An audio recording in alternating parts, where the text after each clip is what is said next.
Hello students, my name is Vaishali.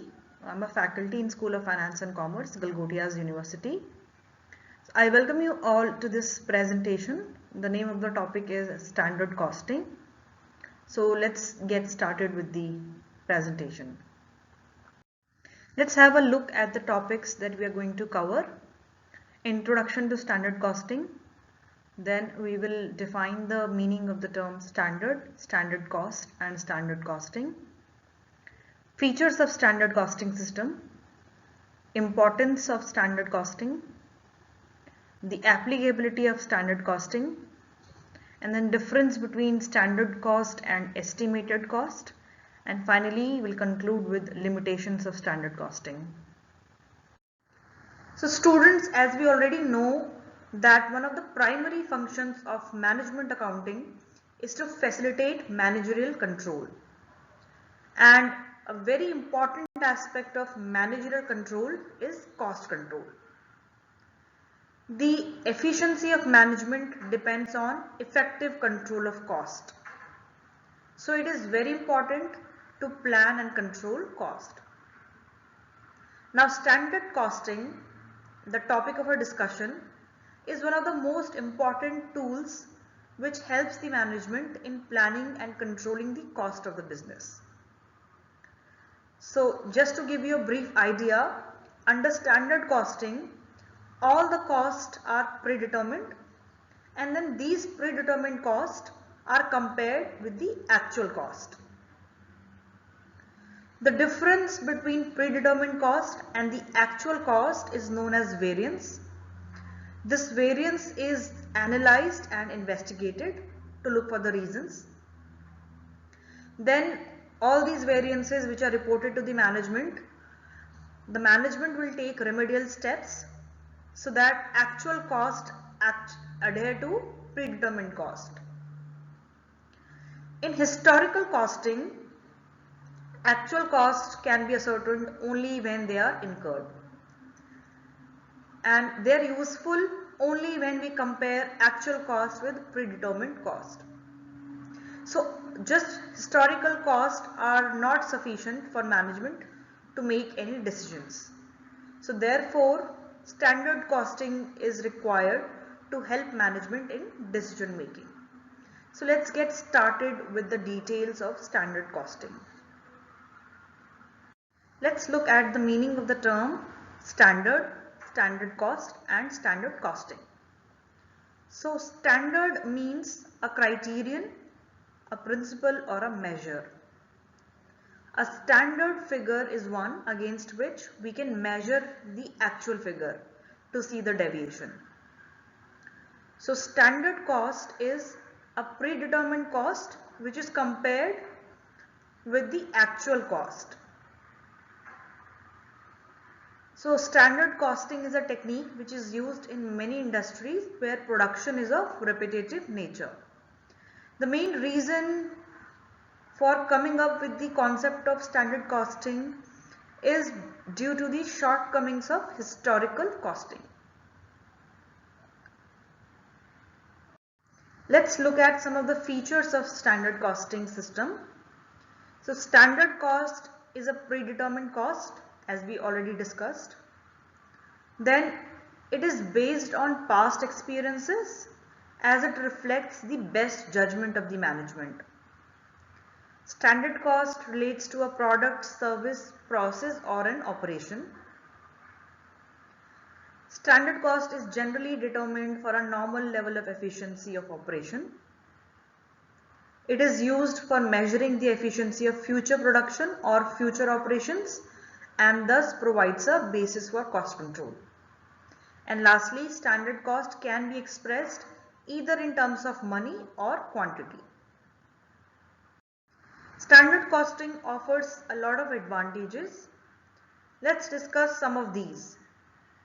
First, it helps in measuring efficiency. Now, standard cost provides a yardstick against which actual cost can be measured.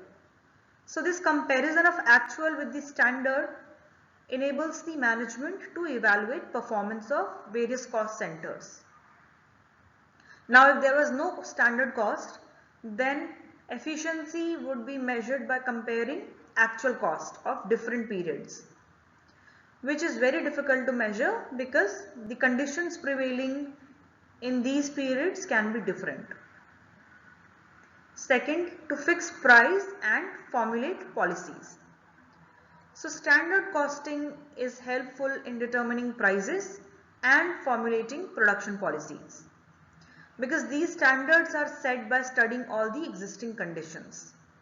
It helps to find out the prices of various products.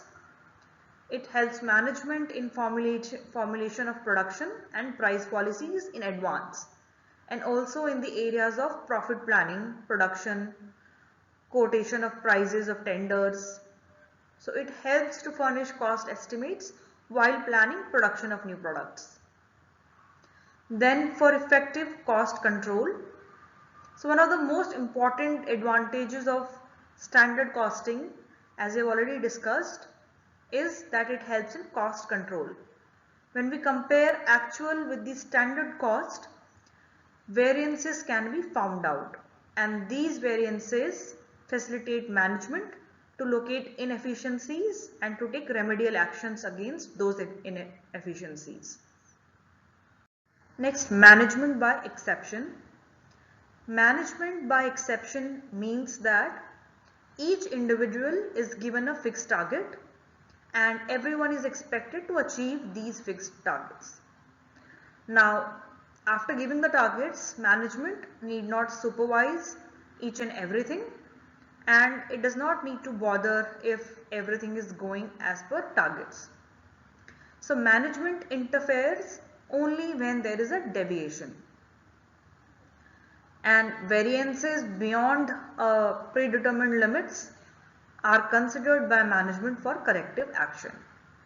So standard costing enables the management in determining responsibilities and facilitates the principle of management by exception. Then valuation of stocks. So under standard costing, stock is valued at standard cost, and if there is any difference between standard cost and actual cost, that is transferred to variance account. So this way management accounting simplifies valuation of stock and reduces a lot of clerical work. Next advantage is cost consciousness.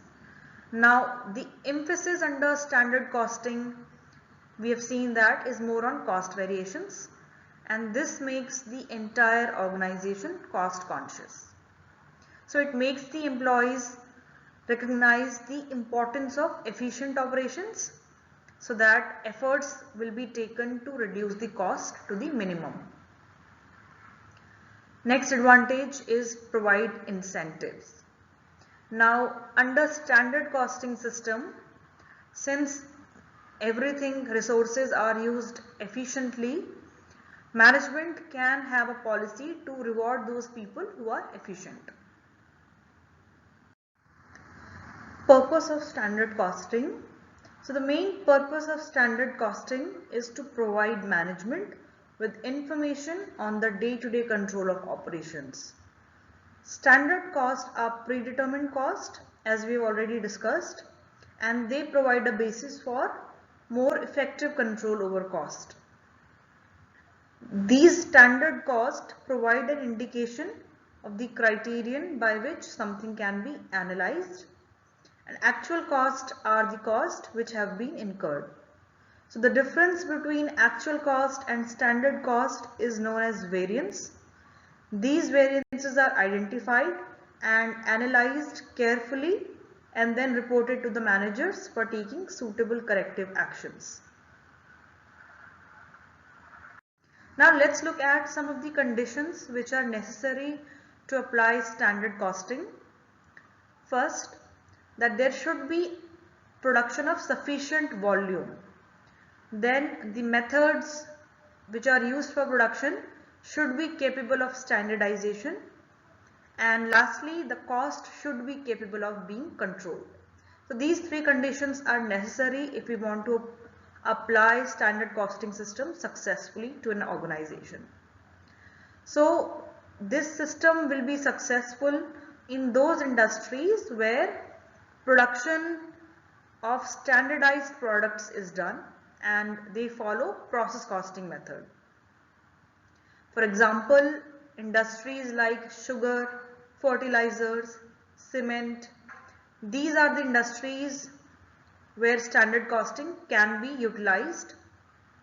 Then again, public utility like transport, electricity, supply undertakings or waterworks can also apply this technique for controlling their cost and increasing efficiency.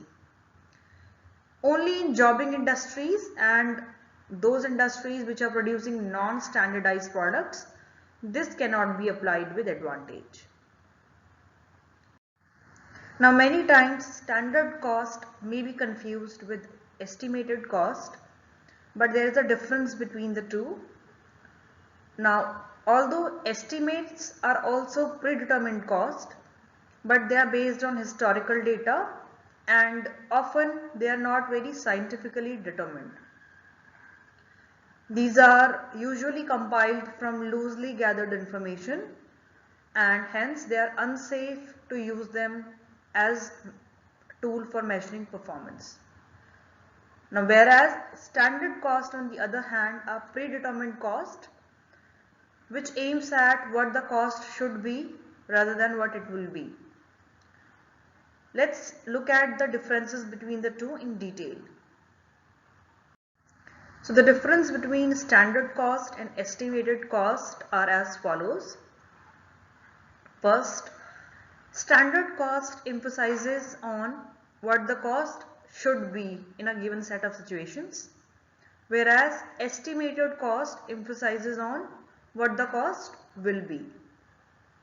Then secondly, standard costs are planned costs which are predetermined by technical experts after considering the level of efficiency and production. On the other hand, estimated costs are determined by taking into consideration only historical data and then adjusting it to future trends. Then standard cost is used as a device for measuring efficiency, whereas estimated cost cannot be used as a device to measure efficiency. Standard cost serves the purpose of cost control. On the other hand, estimated cost cannot be used for the purpose of cost control. Standard cost is a part of cost accounting process, whereas estimated costs are statistical in nature and may not become a part of accounting. Standard cost is a technique developed and recognized by management and academicians, whereas estimated cost is just an estimate and not a technique. Standard cost can be used where standard costing is in operation, whereas estimated cost can be used in any concern which is operating on historical data system. Now, although the system of standard costing has a lot of advantages and is very useful to the firm, yet it is not free from limitations. So let's look at some of the limitations of standard costing system. First, difficulty in setting standards. So setting standards is a very difficult task as it requires a lot of scientific analysis such as time study, motion study, method study. All these kinds of studies has to be done. Another thing is when standards are set very high, it may create confusion in the minds of the workers. So therefore, setting of a correct standard is very difficult. Second, it is not suitable to small businesses.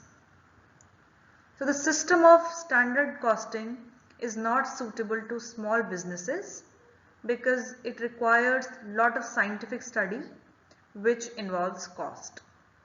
And for small firms, it will be very difficult to incur large cost. Then it is also not suitable to all types of industries. Now the standard costing is not suitable to those industries which produce non-standardized products, and also not suitable to job or contract costing. Similarly, the application of standard costing is very difficult to those industries where production process takes place in more than one accounting period. The next limitation is difficulty to fix responsibility. Now, fixing responsibility is not an easy task. So the variances are classified into controllable and uncontrollable variance, and responsibility can be fixed only in case of controllable variance. Now again, it is very difficult to classify controllable and uncontrollable variance, because variances which were controllable at one point of time can become uncontrollable later. So therefore fixing responsibility becomes difficult. Then next limitation is technological changes. This standard costing may not be suitable to those industries which are subject to frequent technological changes. Now when there is a change in technology, the production process will require a revision of standards, and frequent revision of standards is a costly affair. Therefore this system is not suitable for those industries where the techniques of production are subject to fast changes. Now, despite of all these limitations, standard costing is a very useful technique in cost control. So now we have come to the end of the discussion, and here on the screen I have written some of the references that you can use to enhance your knowledge on the topic. And I thank you all for listening patiently.